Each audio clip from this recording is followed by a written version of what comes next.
Jaime Flores Sandoval, 18 razones por las que debes conocer y aplicar las NIPS. Me permito hacer una breve resumen de la trayectoria profesional de nuestro doctor. Es doctor en Ciencias de lo Fiscal, maestro en Impuestos, licenciado en Derecho y Contador Público. Se ha desempeñado por más de 20 años en el sector empresarial como consultor, expositor y conferencista en casi todo el país. Sin más por el momento, los dejo con nuestro expositor, deseándoles de antemano satisfaga sus expectativas. Por favor, recuerden dejar su celular en modo vibrador apagado, ya que tenemos personas que también están viendo nuestros cursos en línea. Gracias, Morena. Bien, pues buenas tardes a todos. Gracias. Bien, pues vamos a comenzar. Yo sé que ya a estas horas, después de la fiesta y después de la primera conferencia, que me imagino muchos de ustedes tenían interés de escuchar al doctor Ismael. Bueno, pues dicen, ya ahorita lo que venga ya está de más, entonces vamos a tratar de que no se duerman mucho, porque se duerman por lo menos que no los arrulle tan feo. Vamos a platicar de normas de información financiera, vamos a tratar de darle un enfoque fiscal, contable, laboral, y bueno, hoy hablamos de 18 años, hablamos de 18 para todos los conceptos, y bueno, la idea es básicamente en 18 conceptos que nos digan por qué tendríamos que estar aplicando normas de información financiera. Bueno, en primera instancia, las reflexiones que hacemos, espero que las vayamos enriqueciendo con la participación que ustedes vayan teniendo. En primera instancia, creo que las normas de información financiera, ¿ustedes qué son más, fiscalistas, financieros? ¿Para dónde se orienta su enfoque? ¿Más contable, más fiscal? Más financiero, o sea, son más financieros que fiscalistas. ¿Son más fiscal? De los dos, a todo le hacen entonces. Bueno, escuchaba, muchos de ustedes son profesionistas independientes, muchos son asesores, asesores en áreas fiscales, en áreas contables. Veo que está también repartido el concepto.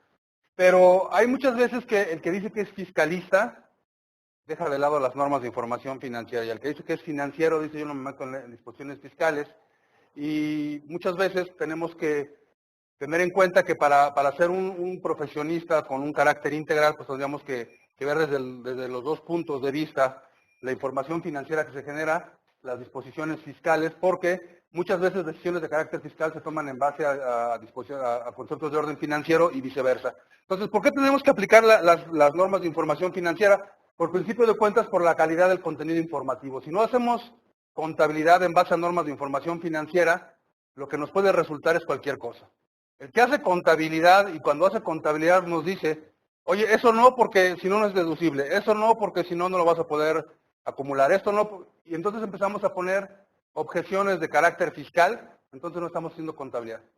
Estamos haciendo un recuento de conceptos para pagar impuestos y eso no es contabilidad, porque además ese también es el contador o el profesionista o el asesor que cuando va a entregar un reporte a su cliente, por ejemplo, de cuentas por cobrar, lo saca en un informe de Excel. Y cuando va a entregar informe de información de los inventarios, lo saca otro reporte de Excel. Y cuando quiere sacar información de las ventas, otro reporte de Excel, o cuando más un ERP. Entonces la información no la está generando en base a la contabilidad, entonces la contabilidad no es más que el simple cumplimiento que tenemos que hacer de una obligación de carácter fiscal y no le estamos dando el carácter que debiera. Platicaba el doctor Bustamante en la sesión anterior que, bueno, pues muchos de los conceptos que hoy día vamos a empezar a obligarnos cada vez más en materia de precios de transferencia, deriva de un esquema de globalización que se está dando en todo el mundo. Hoy ya tenemos relaciones de carácter comercial, económico, incluso de carácter fiscal con otros países, y mucho se remite la información. ¿Saben ustedes que las normas de información financiera que entraron en vigor a partir de 2006, en buena medida hacen un cambio respecto a los principios de contabilidad, buscando ser convergentes con las normas internacionales de información financiera? Todo lo que hacemos hoy en normas de información financiera tiende cada vez más a ser equiparable con lo que se hace en otros países. Eso es una realidad. Las normas que estamos aplicando hoy en México son normas que ya se aplican hace mucho tiempo en todo el mundo, con la idea de que la información que hagamos en México sea información que pueda ser comparable con la que se hace en otros países. Esa es la tendencia. Entonces, la primera razón que encontramos para conocer y aplicar las NIPS es la calidad del contenido informativo. Vamos a tener una calidad de información que se tiene en otros países. Además, nuestras normas prácticamente ya son convergentes. Cuando nosotros empezamos a aplicar la normatividad, convivíamos todavía con rezagos de los principios de contabilidad generalmente olvidados. Incluso hoy día todavía encontramos en esta normatividad boletines de los principios de contabilidad generalmente aceptados. Eso quiere decir que no han dejado de aplicarse. Nos encontramos, por ejemplo, todavía con el C9. Cuando hablamos de pasivos, todavía hablamos de la normatividad que estaba vigente desde 1990. Entonces, hay conceptos que no han cambiado, pero que sin embargo ya están a punto de cambiar. Ya prácticamente la convergencia va a ser de carácter total. Salvo algunas particularidades que tenemos nosotros, salvo algunos conceptos especiales que seguimos teniendo, todo lo demás ya tiende a ser convergente con el ámbito de lo internacional. Entonces, la primera razón que encontramos es precisamente esa, ¿no? Tener mejor calidad informativa. La segunda razón, ¿por qué tendríamos que estar estudiando y conociendo cada vez más las normas de información financiera? Bueno, pues al final del día, porque si nosotros nos quedamos, y además nos lo encontramos todos los días, si nosotros nos quedamos con la normatividad que estaba vigente hasta 2005, con los principios de contabilidad, y después de que terminamos la carrera, los que lo hicimos antes de ese tiempo, si nos quedamos con eso, hoy día los conocimientos que tenemos son totalmente obsoletos.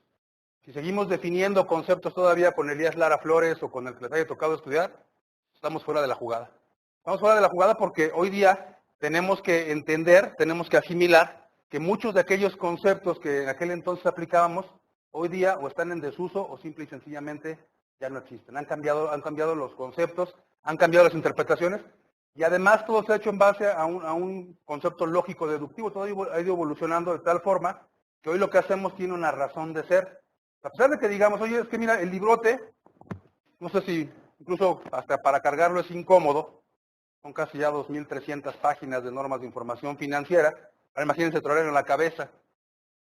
O sea, ¿quién se sabe todas las normas de información financiera? ¿Quién se las podría saber? Dicen, pues, ni las que lo hicieron, porque incluso los que lo hicieron, a ti te tocó esta parte, a ti te tocó esta parte, pero todo el concepto es lógico deductivo. Ese es el punto, ¿no? Que nuestra materia, nuestra profesión es lógica deductiva, ¿no? De ahí nace el concepto. Y vamos a encontrarnos con muchos conceptos que han ido evolucionando. Ejemplos tenemos muchos, ¿no? Incluso partiendo del concepto de la profesión misma, ¿no? ¿Qué es la contabilidad? ¿Con qué concepto nos quedamos de contabilidad?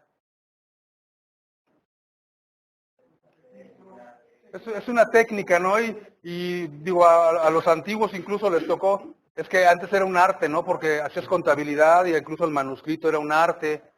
Y luego, como además la contabilidad nace de un libro que hace Luca Pacioli, en donde habla de geometría, habla de aritmética e incluye la contabilidad, decían es una ciencia.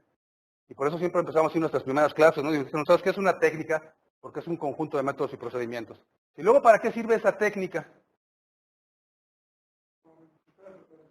Para registrar operaciones, ¿no? Y nos aprendíamos así casi de memoria para registrar operaciones, ¿no? Bueno, ¿y qué es eso de registrar y qué es eso de operaciones? Porque incluso ahí empezamos a ver evolución en el concepto, porque dice, oye, registrar, y luego operaciones. ¿Qué es eso de operaciones? Pues un contador registra operaciones. Hasta nos dice que los contadores somos burros, ¿no? Nos cargamos y abonamos, ¿no? Dice, registra operaciones. ¿Qué es eso de registrar operaciones?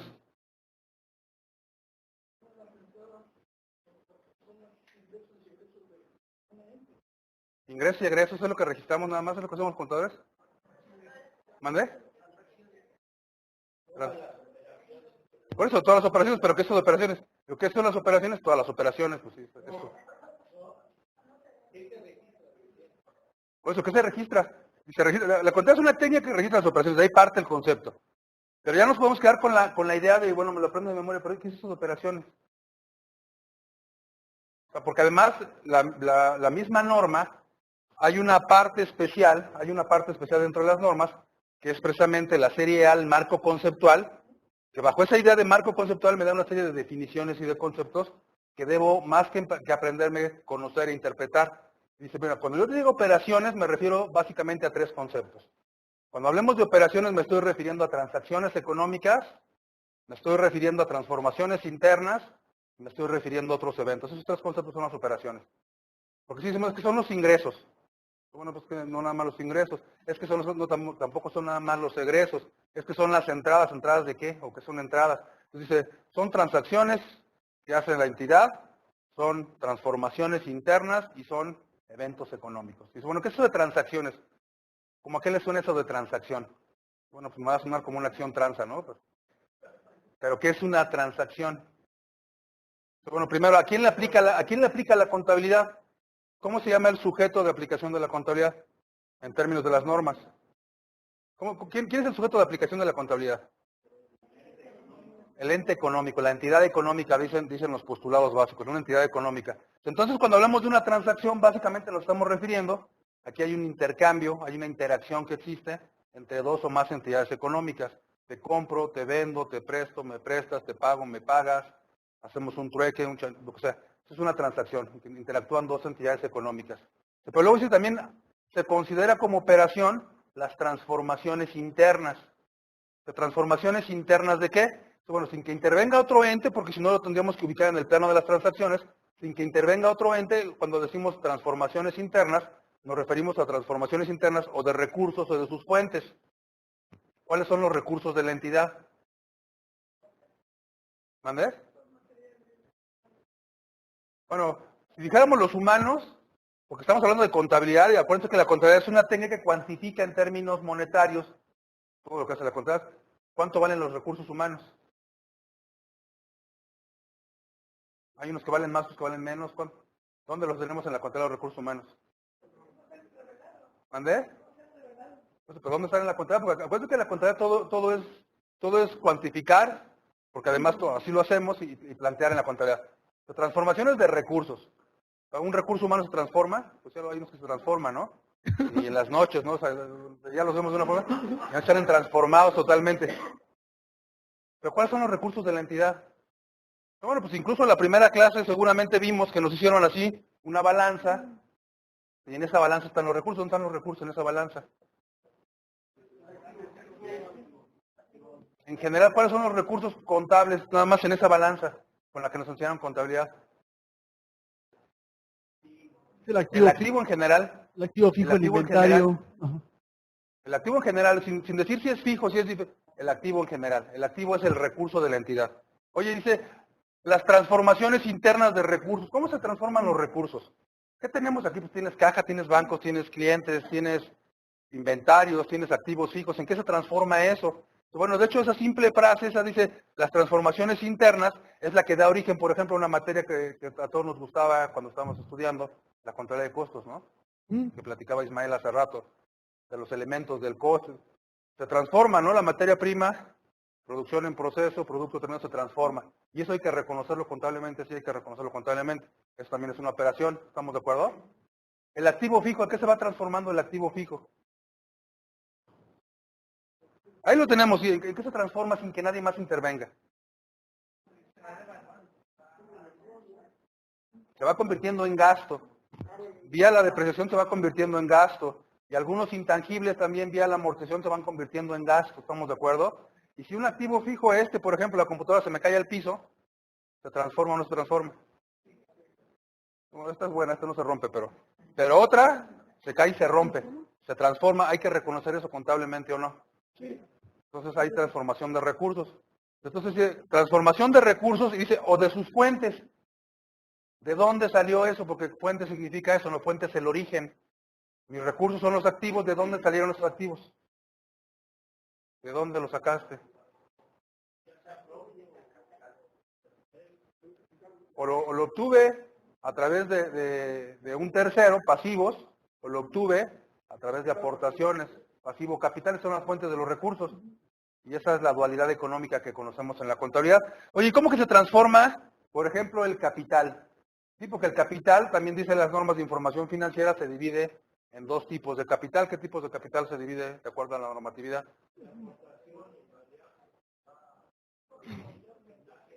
Fijo y variable. En términos de las normas de información financiera. Exhibido y no exhibido, suscrito y no pagado.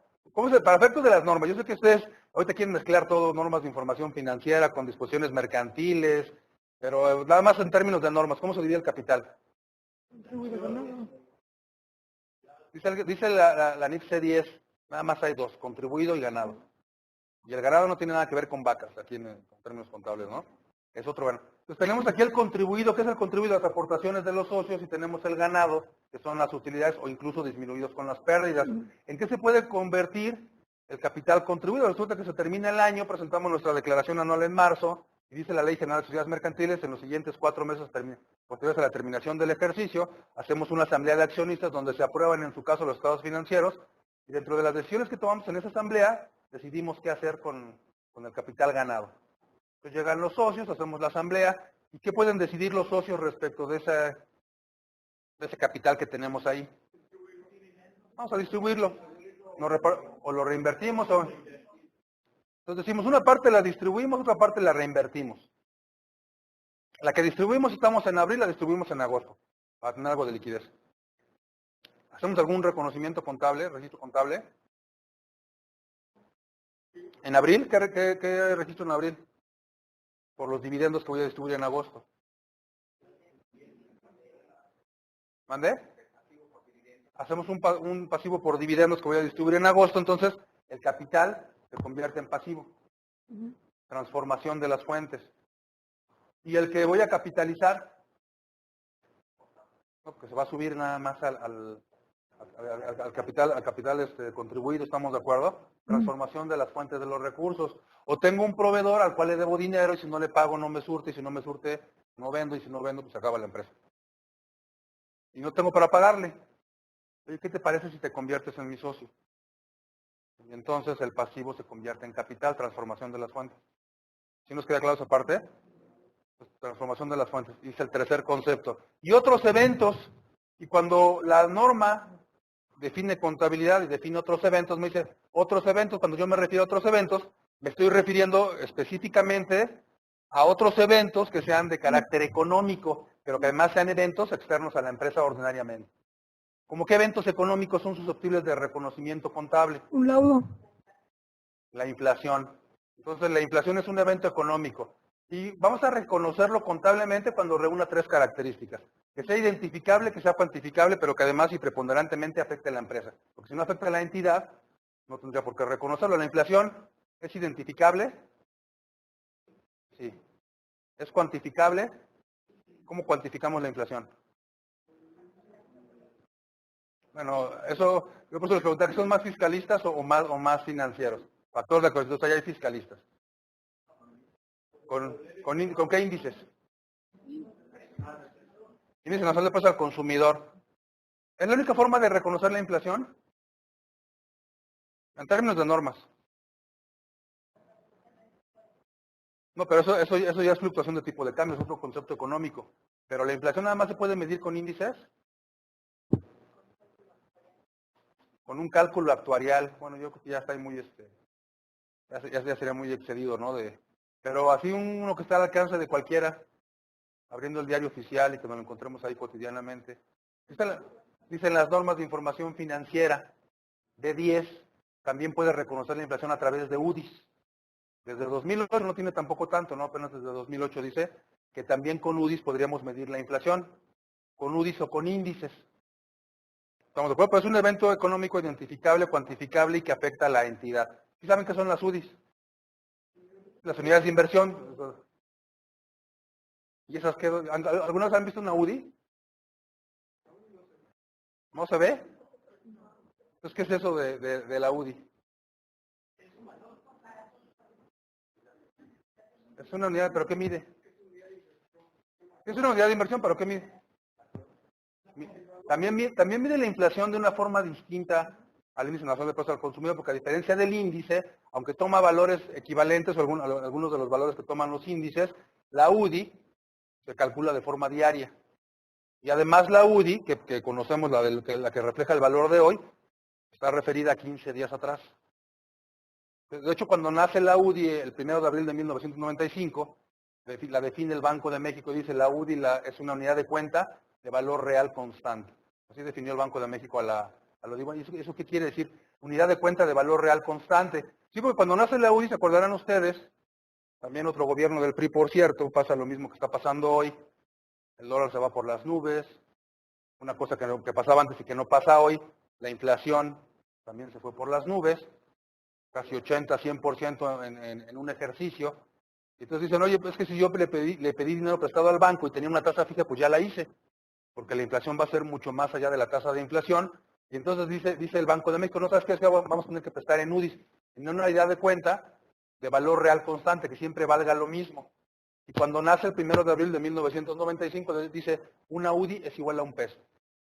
Y el día 2 de abril, pues entonces tendremos que reflejar la inflación del día y una UDI va a valer lo mismo. Es decir, si yo el 1 de abril del 95 me compraba, digo, en aquel entonces, hace mucho tiempo, me compraron, no sé, a lo mejor que una motita con eso, que ya no hay motitas, creo, ¿no? Que al otro día con esa misma UDI me la pueda comprar y así sucesivamente, ¿no? De tal forma que hoy seguimos aplicando ese valor de la UDI. ¿Sí nos queda claro esa parte? ¿Eso hay que reflejarlo en la contabilidad o no hay que reflejarlo en la contabilidad? ¿Sí se refleja la inflación en la contabilidad? Por la disposición de que no supere, creo que un 6%, no recuerdo bien. Bueno, pues no están preocupados, porque si es un 6%, pues a lo mejor ahorita lo rebasamos, ¿no? ¿Cuánto es eso? ¿Cuándo hago reexpresión de estados financieros o cuándo no hago? Aquí el aspecto técnico, dice la NIF B10, es tú tienes que reexpresar tu información financiera cuando la economía del país se ubique en un entorno inflacionario. ¿Qué es eso de entorno inflacionario? Dice, cuando la inflación acumulada de los últimos 3 años sea superior al 26%.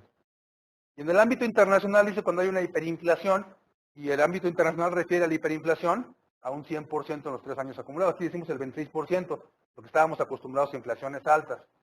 Y a lo mejor hay que volverlos a acostumbrar en algún momento, ¿no? Entonces, el punto es ese, ¿no? Pero hay que reflejar ese evento económico nada más cuando nos ubiquemos en el entorno inflacionario. ¿Qué otro evento económico identificable, cuantificable y que afecte a la entidad hay que reconocer en la contabilidad? ¿Qué otra cosa podría ser que pues ya dijeron hace rato también? Cuando haya fluctuación en el tipo de cambio. Digo, los que somos de allá, que por los 80 ya estábamos en esto de la contabilidad, decíamos cuando hay una devaluación, porque antes hablábamos de devaluación, porque así se llamaba, ¿no? Devaluación. Y ya estábamos medio acostumbrados a decirle, es que no es devaluación, porque si dices devaluación es que eres como de aquellos tiempos. Y decíamos fluctuación, cambiar, no, pues ahora sí hay devaluación, ¿no? Ahora sí nos fuimos casi de golpe desde los 12 y hasta los 17. Ahora sí es devaluación, coincidentemente, ¿no? Y eso también hay que reflejarlo. ¿Pero cuándo? Cuando sea identificable, cuantificable y que afecte a la entidad. ¿Estamos de acuerdo? Entonces, digo, partiendo de esos conceptos, si nos damos cuenta, ya el concepto de contabilidad que nos aprendíamos de memoria está superado. ¿Por qué? Porque viene rodeado, viene adicionado con múltiples conceptos que tenemos que analizar. Ya no nomás decir registro, operaciones y ya operaciones en lo que cada quien entienda, ¿no? Ya es un concepto normado. Es un concepto normado que tenemos que asimilar en esos términos. Y además, decía, es una técnica que sirve para el registro de las operaciones de una entidad. Yo repetí varias veces reconocimiento más allá de registro. ¿Por qué? Porque las normas así lo establecen. Hoy día ya no nada más registramos. Hoy día ya nada más decimos cargo y abono. El proceso que llevamos a cabo es un proceso más amplio y que se llama reconocimiento contable. ¿Qué es reconocimiento contable? Es un proceso que tiene básicamente 3 pasos. Reconocer contablemente significa evaluar, presentar y revelar. Si las normas de información financiera en cada uno de los conceptos específicos me tienen que decir cómo hago el reconocimiento contable, entonces me tienen que decir cómo evalúo, es decir, cuánto cuesta la partida. Y después me tiene que decir cómo presento, es decir, en qué parte de los estados financieros pongo cada uno de los conceptos. Luego además me tiene que decir cómo revelo, porque hay cosas que el balance, que el estado de resultados integral, o vamos a decir en lugar de balance, estado de situación financiera, aunque se sigue reconociendo como balance. ¿O qué otro estado financiero hacemos ahora? Hacemos el estado de resultados integral, hacemos el estado de situación financiera. ¿Qué más hacemos? Estado de flujo de efectivo. Estado de cambios en la situación financiera. ¿Ese lo hacemos todavía? Pues no ese era el flujo. Ese era como el antecedente, como el eslabón perdido del flujo. Hasta 1990 hacíamos estados de origen y aplicación de recursos. Hasta 1990. Pero ese se murió en 1990. Porque entonces nació el B12, tiene un nombre como de jugo, ¿no? El B12